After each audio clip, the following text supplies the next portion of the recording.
right, Sara Whittaker joins us now with some myth busting, okay? Right. We're going to talk about foundation, and it could be one of the most important things you do with your makeup, so you need to be on point. Exactly. And it's funny because this time of year, even though I'm hoping we're going to get spring at some point, Any minute now. everybody says, oh, they don't tend to want to wear foundation in the summer or in the spring, but actually you can wear it all year round if you find the right one.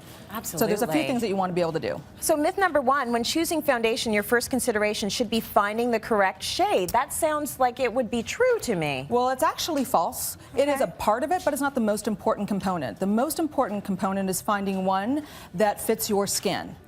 The thing about foundation is it really is the bridge between skincare and color. So you want to find a foundation that will do dual purpose for you, not only to create that flawless finish, but also it can support whatever skin concerns you have.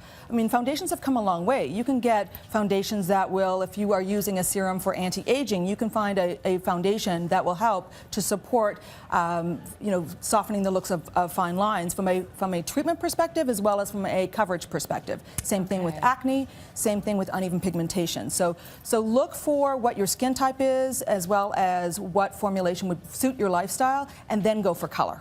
Okay, myth number two, easiest way to match your foundation is to your hand. Right, so everybody goes, oh, let me try that on my hand. Or here, yes. Well, this is way too light, but right, here. Exactly, well, your hands are, first of all, your hands are traditionally drier than your face, right, as well as they're exposed to more UV light. So the place where you really should try it is on your face, and ideally here. Sometimes women try it over here, and yet you can't see it.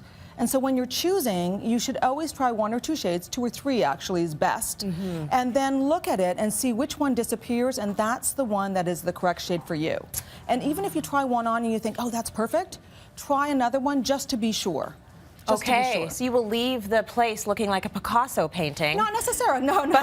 But it's worth it if you're getting the right color. Exactly. If you put 3 shades just on the front of your cheek, if you will, yeah. If you blend it, you'll see. You need to give it a couple of seconds or two, but you can blend it out, and we can always take it off and blend it out and make it look perfect, but it's the best way to find the right shade. Yeah, well, it's definitely worth it then. Myth number 3, foundation needs to be applied equally all over the face if you want it to look natural. Yeah, that's not true?